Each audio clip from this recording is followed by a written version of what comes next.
Dear students, ہماری syllabus class 12 میں آئینہ ادب میں غالب کی 2 غزلیں دی گئی ہیں، جس میں سے ایک غزل کی تشریح آپ میری پچھلی ویڈیو میں سن چکے ہیں، نہ تھی ہماری قسمت کے وصال یار ہوتا، اور اس میں ہم نے غالب کا تھوڑا سا انٹروڈکشن بھی دیا ہے۔ اور اب ہم اسی سلسلے میں، اسی کڑی میں آگے بڑھتے ہوئے دوسری غزل جو ہمارے سلیبس میں ہے وہ لیتے ہیں۔ کیوں جل گیا نا تاب رخ یار دیکھ کر، جلتا ہوں اپنی طاقت دیدار دیکھ کر۔ غالب نے اس میں اپنے محبوب سے، اپنے محبوب کے لیے یہ کہا کہ تاب رخ یار یعنی دوست، محبوب کے چہرے کی چمک، تجلی، تو میں کیوں جل نہ گیا اس کا اتنا چہرہ چمکتا ہوا دیکھ کر، بلکہ کیا ہوا کہ جلتا ہوں اپنی طاقت دیدار دیکھ کر، بلکہ مجھے کچھ نہیں ہوا، میں زندہ ہوں اور میں برداشت کر گیا، جلتا ہوں میں اپنی ہی طاقت دیدار دیکھ کر، یعنی جو دید کی میری طاقت ہے، دیکھنے کی جو طاقت ہے، اس سے میں خود ہی جل رہا ہوں، حالانکہ اس کی جو چہرے کی چمک تھی وہ بہت زیادہ تھی۔ اس میں اگلے شعر میں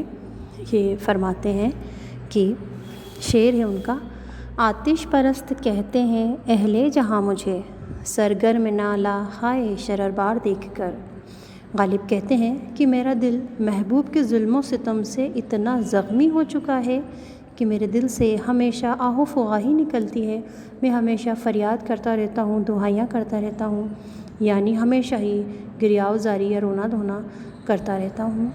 جس کی وجہ سے لوگ مجھے آتش پرست یعنی آگ کی پوجا کرنے والا سمجھنے لگے ہیں، جبکہ یہ میری حالت محبوب کے ظلم و ستم کی بدولت ہوئی ہے۔ غالب کا اگلا شعر ہے: کیا آبروئے عشق جہاں عام ہو جفا، رکتا ہوں تم کو بے سبب آزار دیکھ کر۔ تم کو بے سبب آزار دیکھ کر غالب دیار عشق کے اصول سے مایوس ہو کر کہہ رہے ہیں، یعنی جو اصول ہے عشق کا یہ ان کو پسند نہیں آ رہا، تو مایوس ہیں اس سے، کہتے ہیں کہ جہاں ہر طرف، اور اصول کیا ہے کہ وفا کے بدلے جفا مل رہی ہے،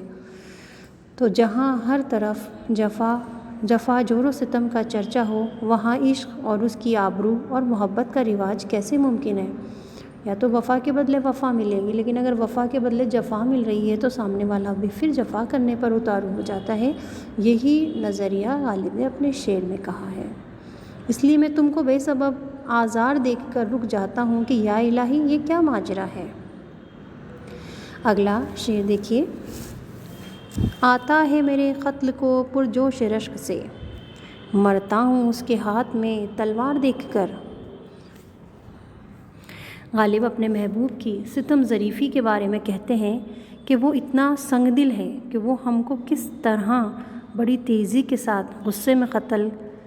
کے ارادے سے آتا ہے، لیکن ہم تو ویسے ہی اس کے نازک ہاتھوں میں تلوار دیکھ کر مر جاتے ہیں کہ نازک ہاتھوں سے وہ ہم کو کس طرح مارے گا۔ یعنی غالب فرماتے ہیں کہ ان کے محبوب کے لیے ان کی محبت اس تلوار کو دیکھ کر بھی کم نہیں ہوئی، بلکہ انہوں نے اس کا بھی پازیٹیو اسپیکٹ دیکھا کہ اس کے ہاتھ میں، اس کے نازک سے ہاتھ میں وہ تلوار ہے، تو وہ کس طرح اس تلوار کو چلائے گا، کس طرح اس کو استعمال کر پائے گا۔ اگلا شعر ہے: ثابت ہوا ہے گردن مینا پہ خون خلق، لرزے ہے موج میں تیری رفتار دیکھ کر۔ غالب فرماتے ہیں کہ معشوق جب میں خوری کر کے میں خانے سے باہر آتا ہے تو اس بات کا پکا ثبوت مل جاتا ہے کہ عوام الناس کی قاتل یہی شراب ہے، کیونکہ شراب پی کر انسان کا دل اور دماغ قابو میں نہیں رہتا، تو پھر وہ اچھے اور برے کی تمیز بھی نہیں رکھتا، جب ایسا ہے تو وہ برے کام بھی اس میں کر گزرتا ہے، اس لیے انہوں نے ایسی بات کہی ہے، کیونکہ شراب پینے کے بعد اس کی چال میں جو نشہ آتا ہے اس کو دیکھ کر شراب بھی کانپ اٹھتی ہے کہ یہ متوالی چال دیکھ کر لوگ اپنی جانوں سے ہاتھ دھو بیٹھیں گے۔ اگلا شعر دیکھیے: واہ حسرتا کہ یار نے کھینچا ستم سے ہاتھ، ہم کو ہری سے لذت آزار دیکھ کر۔ شاعر اپنے محبوب کی شکایت کرتے ہوئے کہتے ہیں کہ اب تو ہم اپنے محبوب کی جفا سے بھی محروم ہو گئے، کیونکہ محبت کے بدلے تو محبت انہیں نصیب نہیں ہوئی، محبت کے یا وفا کے بدلے ان کو جفا ملی، ستم ملے، تو بھی اس کو بھی وہ انجوائے کر رہے تھے، اس میں بھی غالب خوش تھے۔ لیکن جب ان کے محبوب کو اس بات کا پتہ چلا کہ میرے ستم ظریفی سے یہ خوش ہو رہا ہے، تو انہوں نے وہ ستم کرنا بھی بند کر دیے، اور اسی بات کا ہمارے شاعر صاحب کو افسوس ہے۔ جب اسے لگا کہ میں اس کے ظلم و ستم میں بھی لذت محسوس کرتا ہوں، تو اس نے ہماری یہ خوشی بھی چھین لی اور مجھ پر ظلم و ستم کرنا بند کر دیا۔ اگلا شعر دیکھیے۔ ان آبلوں سے پاؤں کہ گھبرا گیا تھا میں، جی خوش ہوا راہ کو پرخار دیکھ کر۔ غالب کہتے ہیں کہ عشق کی راہ پر چلنے سے ہمارے پاؤں میں چھالے پڑ گئے تھے اور میں ان چھالوں سے پریشان ہو گیا تھا، لیکن عشق کی راہ میں یا آزمائش کے کانٹے دیکھ کر دل خوش ہو گیا کہ اب ان آبلوں سے نجات مل جائے گی، کیونکہ کانٹوں بھری راہ سے آبلے پھوٹ جائیں گے۔ کیونکہ دیکھیے غالب جو ہے ایک مشکل پسند شاعر ہیں، مشکل کو پسند کر رہے ہیں، ان کو پھولوں بھرے راستے سے کوئی مطلب نہیں ہے، بلکہ وہ تو ان کے نصیب میں نہیں ہے، یہ ان کا ماننا ہے۔ محبت کے بدلے محبت نہیں مل رہی، پھول نہیں مل رہے، ان کو تو کانٹے ہی مل رہے ہیں۔ ایک تو ان کے پیروں میں آبلے ہو گئے تکلیف سے، پریشانی سے چلتے چلتے، پھر اب جب آگے اور آزمائش عشق کی یہ ہے کہ اس میں کانٹے اور ہیں، تو ان کانٹوں سے وہ دکھی نہیں ہو رہے کہ اب کیا ہوگا میرا، بلکہ وہ تو خوش ہو رہے ہیں، اس میں بھی پازیٹیو اسپیکٹ دیکھ رہے ہیں کہ اب یہ آبلے پھوٹ جائیں گے تو مجھے ان آبلوں سے تو نجات ملے گی۔ اس میں شاعر نے عشق کو راہ کو کانٹوں بھری بتایا ہے۔ اگلا شعر۔ گرنی تھی ہم پر برق تجلی نہ طور پر، دیتے ہیں بادہ ظرف خدا خوار دیکھ کر۔ غالب کہتے ہیں کہ کوہ طور کی بجائے بجلی یعنی برق تجلی، اس میں موسیٰ علیہ السلام کا قصہ بیان کیا گیا ہے۔ ہم پر گرنی تھی تجلی بجلی، ہم اس کے حقدار تھے، یعنی ہم میں اتنا ظرف تھا، اتنی برداشت تھی، لیکن ایسا نہ ہوا، کیونکہ کسی کو کچھ دینے سے قبل اس کا حوصلہ اور ظرف دیکھا جاتا ہے کہ وہ اس قابل بھی ہے یا نہیں۔ اگر ہم پر گرتی تو ہم شاید اسے برداشت کر جاتے، ایسا دعویٰ غالب کر رہے ہیں۔ اگلا شعر۔ سر پھوڑنا، یہ شعر جو ہے ہمارا مطلع ہے، مقطع ہے، جس کے اندر شاعر نے اپنا تخلص دیا ہے۔ غزل کا آخری شعر